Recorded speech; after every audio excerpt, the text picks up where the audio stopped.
maanta waxaa idinkaga fadhinaa walaalayaal bishaaro maxamed barre inaan nasiisaan. alxamdulilaahi rabbil caalamiin waa maalinimo jimcaha taariikhduna ay tahay 24 bisha tobanaad waxaan fadhinaa kulan khayr badan waa kulankii maanta aan ugu fadhinay walaasheen markabo oo ah dadka baahiyaha gaarka qabo aan u soo bandhigay shacabka muxsiniinta khayr Allah siiyo oo laga soo jawaabay badankeeda maanta ayaan u fadhinaa hawsheedii bilowgeedii maanta tolkii ayaan isku ballaminay labadii tolkii bishaaro iyo tolkii wadaadkii guursanayay si ay halkaasi aan ula dardaaranno maadaama bishaaro ay tahay qof iska maskiina gabar walaasheen oo baahiyaha gaarka qabto odayaashii waa la ballanay ballama adag baan la dhignay gabadhaas inaan la xumaynin la furin insha Allah ta'ala biidnillaahi kariim ilaahay waa qarqaba kala siiyo labadii tol ayaan u kala dhaxbixi doonaa si ay isku weydiistaan gabadhii ahayd bishaaro anagoo muasasada Abi Bakar Sadiqa aniga iyo tiimkeygana waxaan ka nahay howlwadeen anigoo matalayo ama mas'uul ka ah shacabkii muxsiniinta ahaa ee ka soo jawaabay guurka walaasheen bishaaro Allah idin barakeeyo muuqaalkan xiga waxyaabo aad u farxadan ayaad ku arki doontaa haatan iyo labadii tol in ay is weydiistaan bishaaro daawasho wacan maanta waxaa idinkaga fadhinaa walaalayaal bishaaro maxamed barre inaan nasiisaan.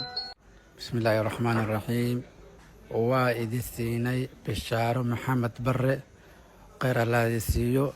aad baa u mahadsantihiin khayr Allah idin siiyo haatan waxaan dhiibaynaa lacagtii markii gabadha la isweydiistay xurmadii la siin jiray dadka oo aragtaan waan dhiibnay alxamdulilaahi rabbil caalamiin ilaahay idin barakeeyo inta ka soo qayb qaadatay inta jecelaad in ka soo qayb qaadatana ilaahay idin barakeeyo sidaas oo kale waxaan fadhinaa meeshii lagu hagaajinayay xafladii ama macaanadii maadaama sunno ay tahay in meesha mar haddii dad isku yimaadaan in duco ka dhacda meesha alxamdulilaahi rabbil caalamiin Allah idin barakeeyo muuqaalkan caawa waxaa ku xigo muuqaalkii maanta alaabtii jeefkii gurigii dhammaan aan soo rarnay aan dhignay oo maanta la goglay oo la qurxiyay oo hadda aragtaan aas leedihiin meeshan bishaaraba looma wado dadka gaarsiiyay heerkaas ilaahay idin barakeeyo biriton insha Allah ta'ala meherkii iyo aqalgalkii iyo wixii aan ka dhigaynaa